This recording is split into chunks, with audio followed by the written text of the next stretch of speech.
Welcome to Daniel Bagley Elementary. Daniel Bagley Elementary welcomes Salva and Lynn Malumi from Water for South Sudan. We are very, very, very excited to be the first prize chosen class for Iron Giraffe Challenge 2015-2016. And we're excited to have this live streaming opportunity to ask questions, as well as interact with Salva on a very personal, beautiful level. Without further ado, I turn it over to Lynn to say a few words about Water for South Sudan.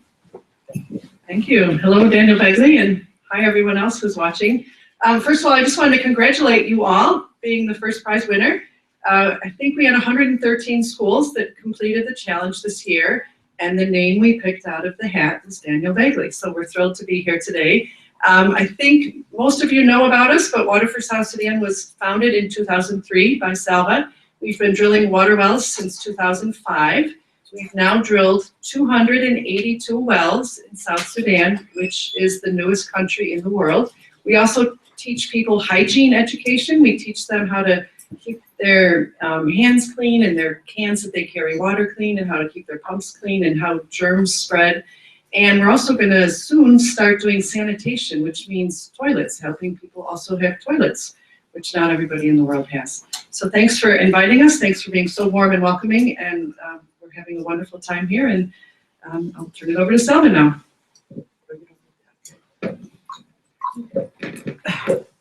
Thank you very much, guys. I just want to say thank you, Daniel Bagley School, for your hard work, for winning this Iron Giraffe Challenge. And I want you to give a hand to yourself now, please.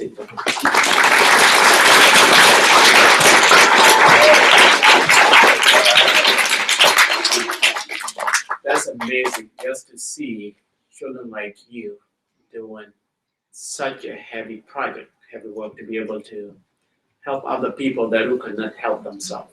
Thank you for that.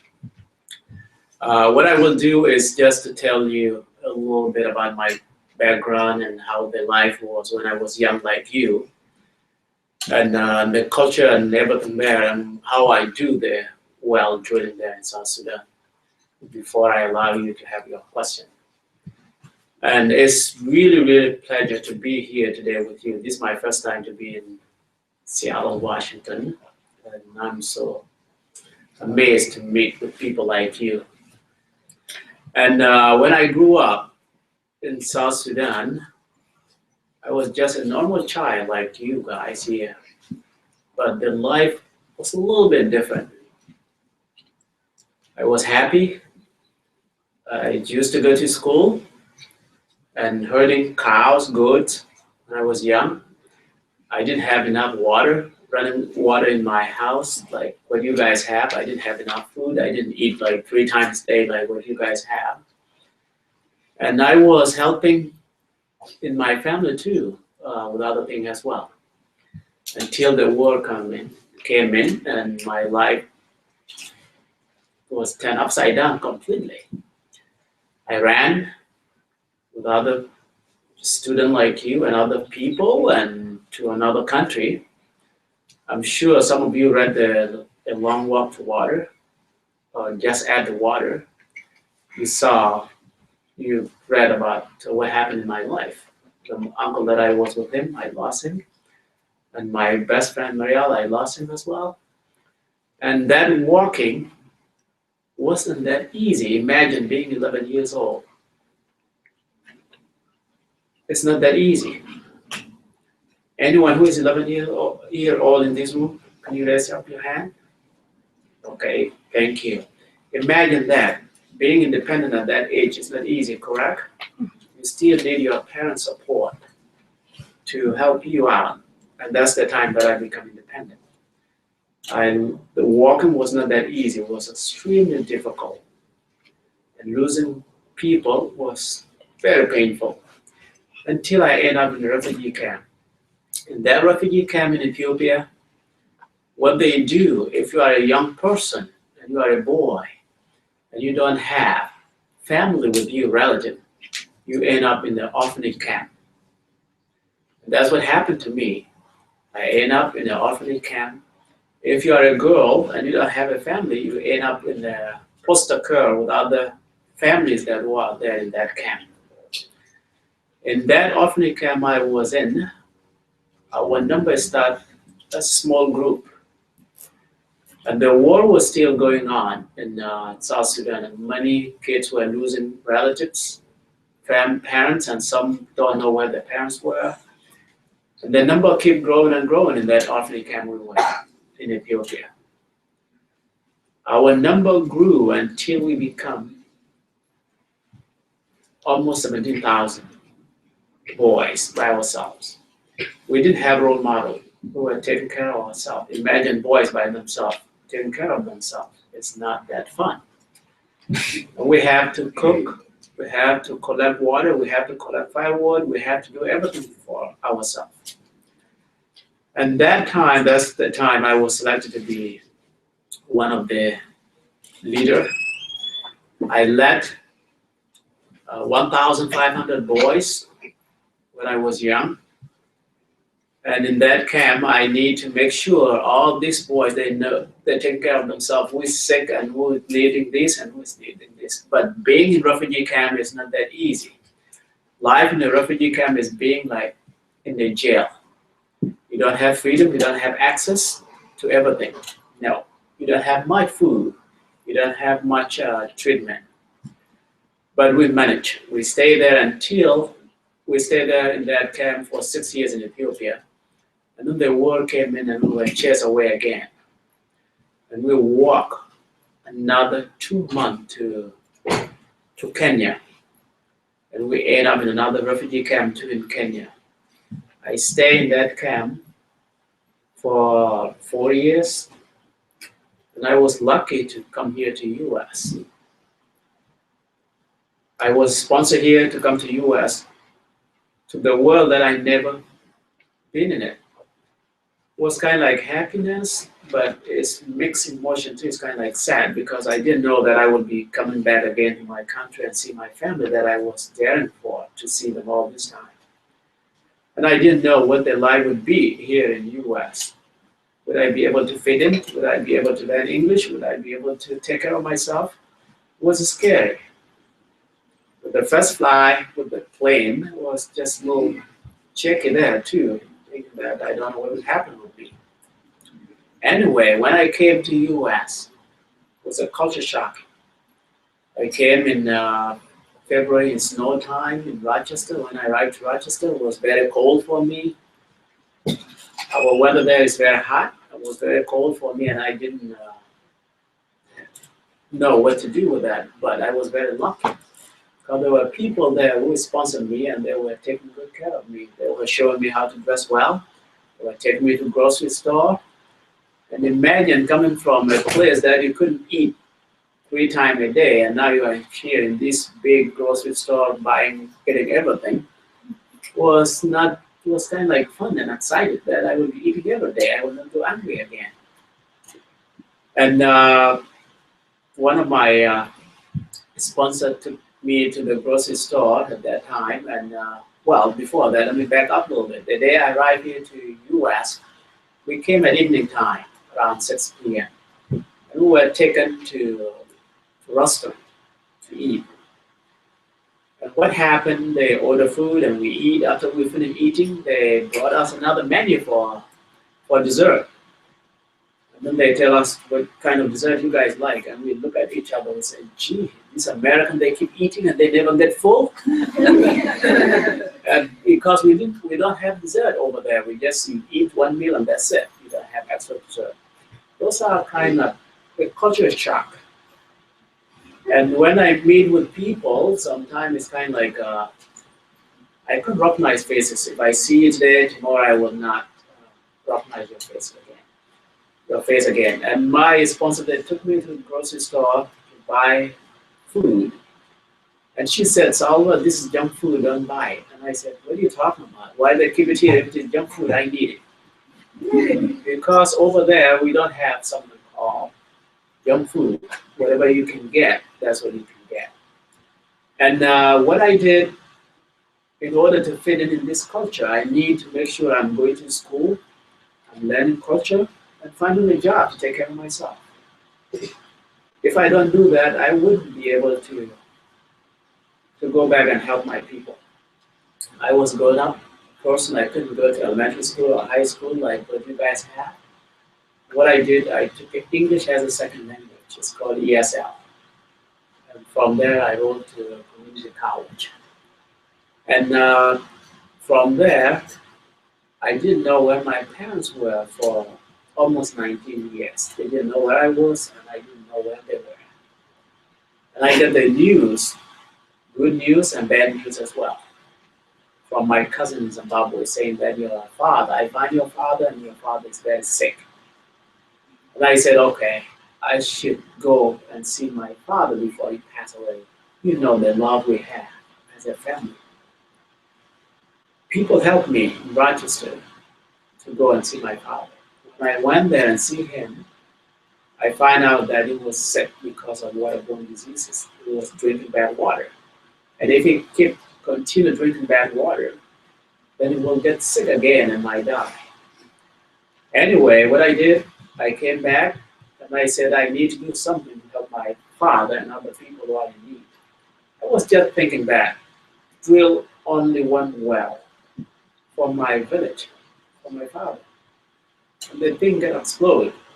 I talked with my friend, I talked with people, I did fundraising, I did registration as a non-profit organization. And then I went back to drill in 2005. And when I went there, drilling the well, a lot of things were happening around that well. And that's what kept me going up to today. Imagine children like you, who's young, 7, 5, or 10, 9 years old, walking miles and miles, collecting water. And that's the only job they can do. They don't have opportunity to go to school, and they don't have opportunity to do other things. They're just collecting water all the time. And that water is not even healthy too as well. Seeing that, this child now has a well close by, the school is getting open, and the clinic is coming in, and market is thriving around, that made me really feel good and keep continue doing this. You are here. Let's look at this room today. Now we are in. We have ladies who are teachers. And we have ladies around this country who are pilots, who are lawyers, who are capable with anything. Why do we deprive girls not to go to school? And they're smart as men. Why we deprive them? They are human beings like us, and they are part of this community. They can contribute to this community to the best. And I'm really proud. I have 2 girls that, and I want them to take whatever they can to achieve whatever the dream they want in this world. And seeing that the school is coming in, and the girls are getting opportunity to go to school. Before they said the girl will not go to school, they have to stay at home and get married, and then the dowry will be paid in the village, in their family. That thing is going to change. And educating more girls there, that they could change their life someday. They will talk by themselves when they become educated. But if they don't have that education, they will not express themselves. They will not talk about themselves. What do they need? And Water for South Sudan, seeing that, we just coming in to put the water there, and that water trigger another stuff, make us feel really good, especially me. I feel good about that. What we are doing is not just providing water. We are planting other seed for other things that could make that society better someday in the future. And now, Water for South Sudan, when we are doing this, the one thing in South Sudan is not that easy. It's very challenging, extremely challenging. We have extreme heat there. It's not like here when if you are driving a car and you feel hungry, you just drive to McDonald's window and then you order the food and then right there you eat. It's not like here when you break down, you call AAA and then they pick you on the road and then they go and fix the car. It's not like that. It's not like here when you get sick, you just walk to any place or go to your room and get Tylenol or Advil and then you're good. It's not like that. There's a lot of things there to do the work. And that work, just to drill one, just to collect all the things that you need to do the well, is not that easy.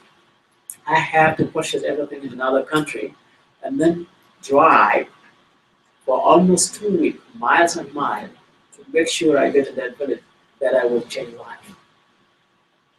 And we manage all those challenges we have. We manage it. Water for South Sudan today drilled 282 wells. And that 282 wells transform almost 500,000 people that are affected from that, are getting a clean water, which is really good. And you guys should be proud of that. You are part of that contribution as well. And that one kept me really going because things are changing a lot. We are planting the seed, and the children that they are going to school today in South Sudan, you never know what they will do someday in their life. They might change their world completely. Whatever you do in this world, you just do a little thing, plant the seed, and someone else will come and do it. And what I do, I go there, drill the well. And when I'm drilling the well, you need to make sure that this well is belong to them. It's not belong to Water for South Sudan, and it's not belong to you again as a Daniel Bagley school. It's something that you give it to them, you empower them. And what I do is to train them that how they would maintain that well, how they would take care of it, and show them everything. And from there, they really like it, and they feel good, and they take good care of it. And I come here when they need me to do the fundraising, and then go and do the work.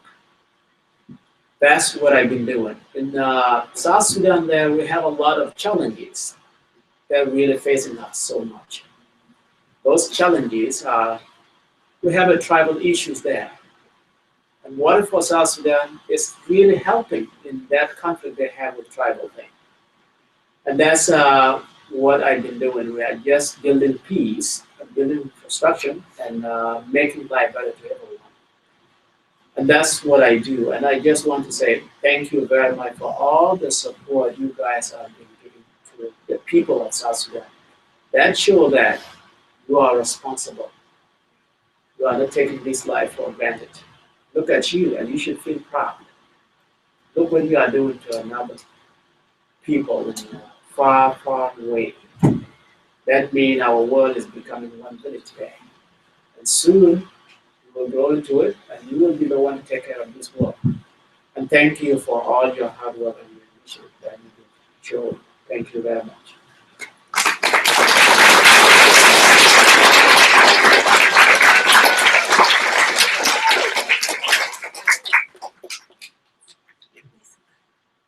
Excellent. So we have some questions prepared from students that Salva will now answer. So we will start.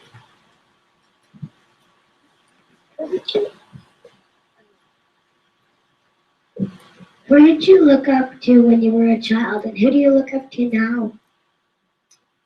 Who do I look up to? You okay? That's it, okay.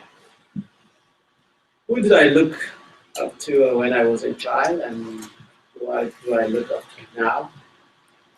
Good question, and thank you for that. When I was a child over there, being a child, you are part of the family need to help. Example is like when you go and collect the water while you are 8 years old, you are helping. And I had siblings too that were younger than me at that time. I had to look after them. And I had to take care of cows, baby cows, and goods, and all those kind of things. And my family would tell me anything that I could do in our compound as well. Those were the things that I used to look after. When I was in refugee camp, with that responsibility that they gave me, I had to look after those guys, those boys who were with me, to make sure everyone is healthy and is okay, and whatever decision we make is healthy for all of us. And now coming here in the US, having another role, I have two roles now.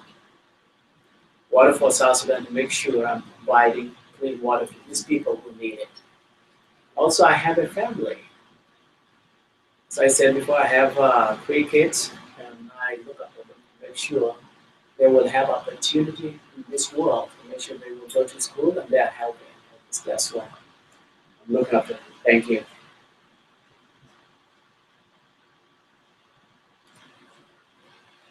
What impact did your siblings make on you when you were young, and did you like your teacher when you were 9 or 10? The impact.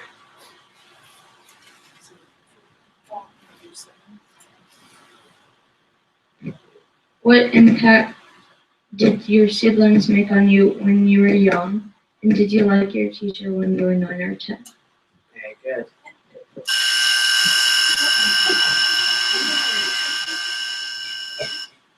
You okay? Yes, the impact of my sibling did to me was great. It's teamwork. And maybe that's why I pick up that leadership because over there in Africa, children don't have toys like what you guys have. And with your sibling, you have to team up together and be able to come up with something that you could do to be a toy that you can use, like modeling the clay mud or collect the rag and then tie them to be a soccer that you can kick. And that was a great impact. Teamwork together with my sibling was great. And the teacher, my teacher at that time, did a great impact to me too as well because they opened the door of education. They let me understand the value of the education that we have because this world we could not get anywhere without education. You know, teachers are the primary of education because if you don't have that teachers, building the bridge to be able to reach to that place, our world will not be a better place like the way we have today now. Without a teacher, I wouldn't just fly 2 days ago from Africa and I'm here. Without a teacher, if we get sick, I will not be getting a good treatment. Without a teacher, we would not be having books that we are reading. Without a teacher, we wouldn't be having this camera and media that will take our problem to the world to let our voice get heard. And education is very important. That's the impact that I get from the teacher. Thank you. Who was someone you still remember after years of not seeing them?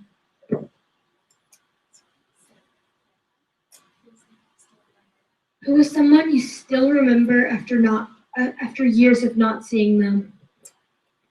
I have a lot of people that I saw them when I am a kid. For example, in 2005, that was the last time that I went back again. When I went there, asking people, say, where is this? They would say that it's been displaced or he lost, he died, something like that, or she died. It was kind of like something missing there because I would never see that person again. And especially the grown-up people that I left there, when I went back, I couldn't find any single person there with the eldest people. And that's an example, like I will never see my uncle again, I will never see my friend Marielle again. And also, it's not just that. With that group I was leading alone, we were 1,500, and when we reached to Kenya, we were less than that.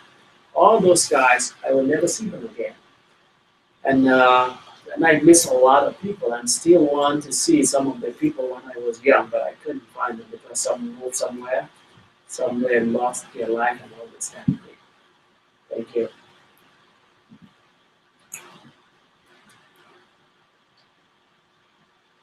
In your journey, was there any time you wanted to give up hope, and how did you keep going?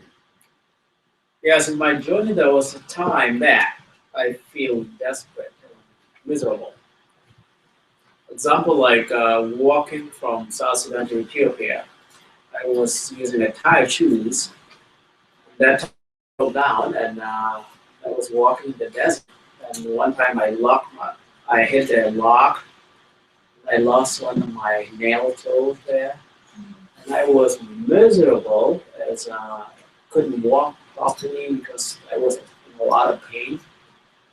And having a pain in your leg, and now you don't know when will you stop, was kind of like really terrible.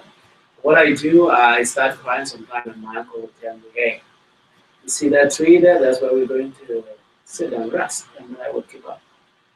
That time, I kind of like, why do I have to leave now in this thing, and I don't know when will I reach to the place that I need, and all those kind of things. And then getting refugee camp, don't know where my family is. Seeing some of the boys are passing away because there's no treatment there. And then walking to keep walking all to from country to country was kind of like sad.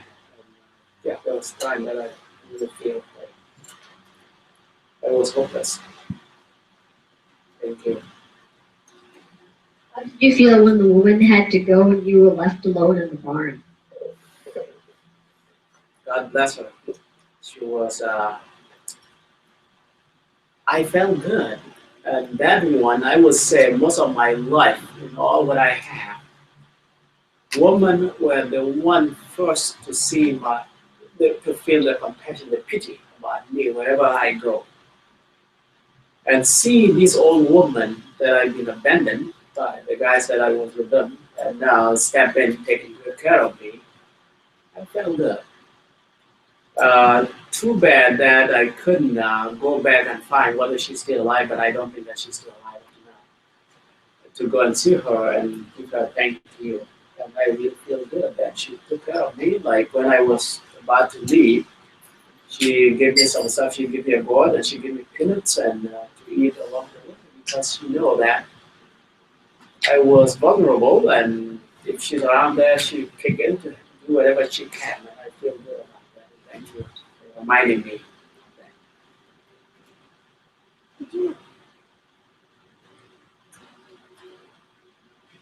Did you love home before? Did you miss your home before, after the war in South Sudan? Yes, I miss home all the time. And that's what was haunting me all every day. My running, my walking, my staying in the refugee camp, my all the things like when will I really go back home and be with my siblings and be with my parents? That one was in me all the time until in 2005 when I came back. How hard was it after your uncle died? It was extremely hard after I lose my uncle. After I lost him, the group that I was with, they told me that if we start crying again, we will abandon you. Because when I was with my uncle always gave me comfort, and I used to cry and all this kind of thing. Because with that hardship that I was in. And after they told me that, if you really cry or abandon you, I said, okay. I changed completely, and I was like keeping up with everything. And I don't know where I get the strength. And I would still remember that time that I lost my uncle. I get the strength that I never had. Really. And I was always keeping up with people, and whatever they do, I just keep up with them without crying. And even though I was lagging behind, I still do the best and catch up with them. And I feel it was kind of like sad, but somehow I get it straight by losing him. Thank you. How many miles altogether did you walk from South Sudan to Kenya? Good question. I don't remember those miles, and I wish to sit and track them someday because I know the map. And I walked from South Sudan to Ethiopia first, and then from Ethiopia, after Ethiopia getting their own civil war, we were chased away, and then I walked to Kenya. And it was a lot of miles, but I couldn't tell exactly how many miles. 1,500. Yeah. I know someone did put 30 and I, but I couldn't remember well. Thank you.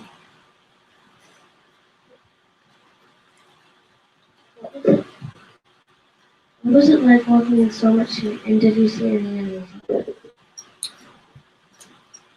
I saw a lot of animals at that time, especially where I grew up. There were so many animals close by. And you know, in that book, using my friend Marielle, we lost him at night time. That me, one wild animal was stalking on him or on me, who knows. And I didn't see that animal because we just hear the scream of Marielle only being dragged away. And I didn't see that. But at daytime, when we were walking, sometime when we see vultures landing somewhere, that means it's going to be one of the dead animal there, and we go there to go and get that meat. Sometimes we'll see lion over there or hyenas and all this. Yeah, I see a lot of animals. Thank Do you ever miss traveling with the Lost Boys? you. Good question. Yes, I do, because it was fun to travel with them. Even now in Rochester, where I settled, in my group, there are like 40 guys there from my group that I was leading. And whenever I get a time, I like to go and hang out with them, and then we go somewhere, go to where we can eat and all this. It was fun, but still, I don't miss it that much because we were always suffering all the time. We don't want to go to the same routine that we were suffering. But their company, I miss it always because we were depending on one another. Thank you. What was mentally difficult about your journey? What was mentally difficult about my journey is leadership was challenged with the boys because I have to remind myself all the time about these boys that I'm leading. If we're walking, we walk, but we organize which group will go first, second group, like that, and all those kind of things. And I will be the last guy to come, and I need to make sure if someone gets sick, still have to make sure what can we do for that. If we have no food, and still need to make sure what can we do to get something to eat. That was a challenge to be young, and then you are being placed in that leadership to take care of people, be a parent, something like that. That was challenging. Thank you. What do you think happened so you could have the strength to go to the refugee camp? I think How did you get the strength? How did you get the strength to go to the refugee camp? What do you think happened? okay. I didn't mean to go to refugee camp. Even the time we were walking, I didn't know that we were going to refugee camp. The only thing my uncle told me is said we're going to the safety place. That's it. And I didn't know there was a refugee camp or something like that. Until I get in, then I find myself I'm in refugee camp now in that safety place. And after I lose my uncle, I get straight. And when I get there in refugee camp, sitting with some of the boys by ourselves, it's kind of like, oh, that's it. That's where I have to be. But what would you do? Because you are with the same with young other people, young guys who are with you. You are in the same age. Some are younger, some are older, and older. You are in the same age almost. And you have to be strong to make sure you are fitting in with that group. If you are not strong enough, you might not make it. You might just feel bad all the time, and then you might not make a life. If something gets you, like you get sick, and you don't have that strength, you might not make it. And seeing other boys like me doing the best they can, it makes me strong too as well. Thank you. What were a few of the hardest things to learn when you first arrived in the U.S.? The few hard things to learn when I first arrived in U.S. A lot of things that I didn't feel. There are so many things that I have to learn, making sure I learn English, how to communicate, because in this world, if you don't communicate, who could hear you if you are sick? That was a big challenge. Making sure I do understand the culture to fit in, and making sure I get a job to take care of myself.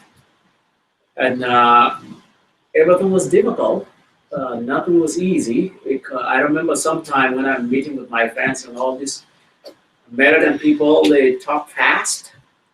Sometimes they just say something, but I don't really get everything, and I just sometimes even pretend like saying yes, but I didn't get the message. And those were difficult, and then people expect that I get the message fully, but it's not. And then I couldn't do exactly like what they said. Those were challenging. I would just want to really understand English and fit in as much as I can to survive. Thank you. How do the newer tribes react when you go to their villages? Nuer tribe, they feel good because when I go to their village, they feel that I'm helping them. I'm not coming to kill them. I'm coming to help them, and they feel good about it. Thank you.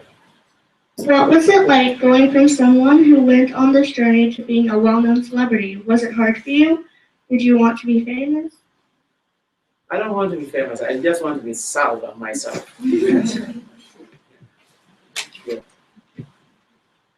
What was your favorite food to eat when you were growing up in your village? Milk. Thank you. Who was the most important person in your journey? Who's the most important person for my journey? Two people were most important. One is my uncle after I lose him, and one is a guy named Michael. He is in Australia now. He was one of the boys, not the Michael that will help me in refugee camp. And that guy, Michael, always, after there was a time we came, and then someone shot at us at night time while we were walking.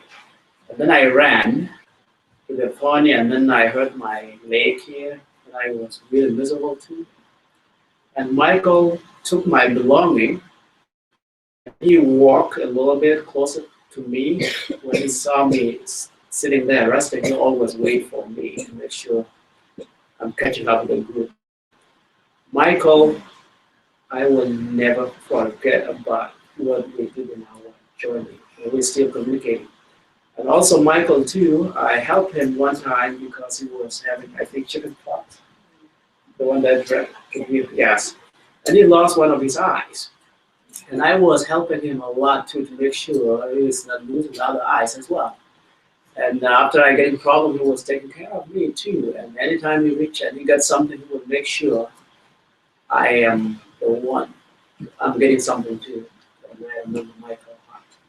Thank you. Do you have any regrets? Do I have any regret in my life? I don't have any regret completely because whatever fate that happened in you that's what the fate is like. The only little regret I will say is not for me. I'm blaming those who caused the war to make other people suffer. That's the only thing I regret on these people, not to cause the war to make other people suffer. But whatever I do in my life, I don't regret anything. Thank you. What college did you go to? I went to Monroe Community College. How did your dad affect you? How did your dad affect your life when you were young?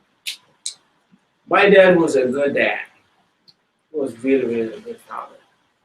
And all the time, whenever he went for a walk and come back, he's always close. And anytime that I get sick, he's always touching me. You know that feeling when your parents touch you when you have a problem. That thing is still in my memory all the time. And he was a good dad, and I think I'm a good dad too to my kids, and I think I get that from my dad as well. Thank you.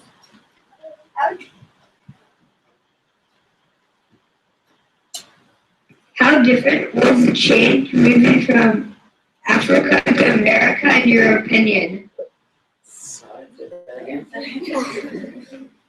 How different was the change moving from to Africa to America, in your opinion? How different is change moving from America to Africa? Okay, Africa to America.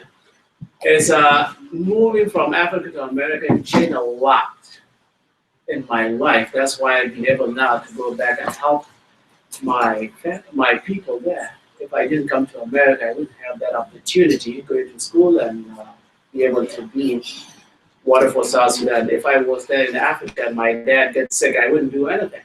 But because of this opportunity that I came to America, helped me to be able to do things.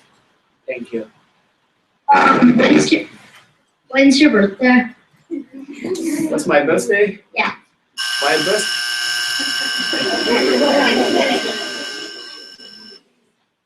My birthday is December 2nd, 1974. Okay, I'll try to remember that. I'll throw a party for you. If you're not there. Thank you.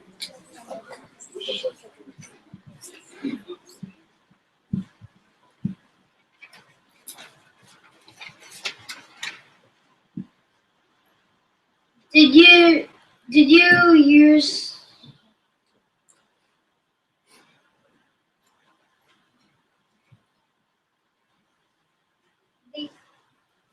Did the years you spent in refugee camps feel like forever?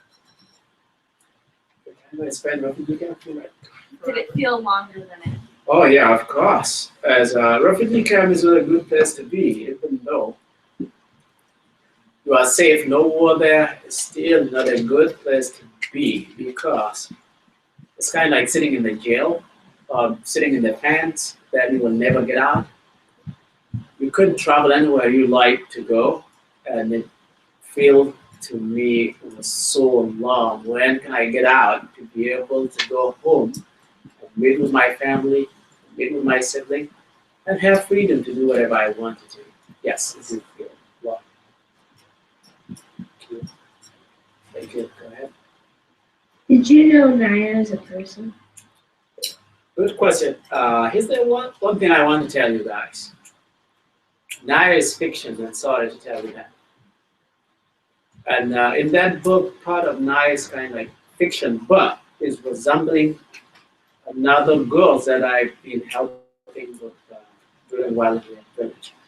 But no name Naya there I met physically. It's Linda Sue who made that one up.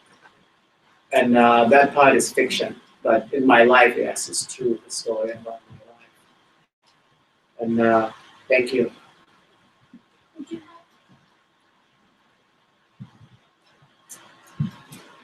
Did you have fun learning our language? And did you learn English in Africa or when you came to America? I learned English in refugee camp. That's my Irish man named Michael, another Michael. And yes, they helped me to learn alphabet, reading, and all this. In Africa, that camp. Thank you. Where do you live now? Where do I live now? I live in Africa. My family live in Uganda. And I go to South Sudan and do some work. Very much I live in Africa. I just come here to do the work like this presentation I'm doing, and then I go back to Africa. So that is all the questions that we have time for today. I hope everyone enjoyed the messages of love and peace, teamwork. They're just big, giant, beautiful messages that we thank you for sharing with us. Thank you. And, oh, yes. Yes, before I close it down, and I just want to say thank you very much, starting from the parents that will help you and the teachers that will really help you to see this clearly. I think this thing will remain in the rest of your life. That what you did at that young age is very important. What I just want to say is I just want to have you persevere. Look at yourself. You are being lucky to be born here in America. Completely lucky. Here in America, you have everything that you want. You have a lot of privileges that you can get. But I'm glad that you are not taking it for granted. And their child in Africa there, they don't have the opportunity you have. Some don't even get opportunity to go to school to learn ABC. Some don't even get the 3 meals a day. You guys can eat 3 meals a day plus a snack. Some don't have access to clean water. If someone gets sick, it will be difficult to get a treatment. And look at you. Maybe some of you might complain and say, why do I have to get up every day? Why do I have to eat this food every day? Why do I have to do this? Why do I have to wash the dishes? All those kind of things. Some of you might complain. Why you have to wake up early in the morning? But imagine some of the kids somewhere in Africa or in another world that have no opportunity still have to work hard, carrying the water miles and miles, with no shoes, walking in the heat, and probably no clothes, and is still happy. And still happy, enjoying what they're doing. I just want you to remember that, know how difficult are. Please be patient, persevere, have hope. Be patient with your sibling. Things will get better. Don't think that that's the end of the world if you get difficulties. The world have opportunity, and we need to have peace, and persevere, and be hopeful, and doing the best we could for ourselves. And thank you very much for all the things you do. Thank you.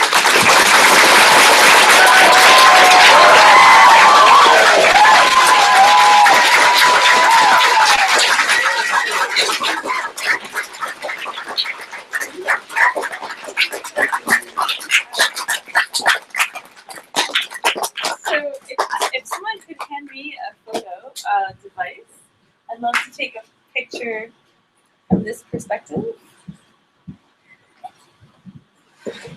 to enshrine this moment in time.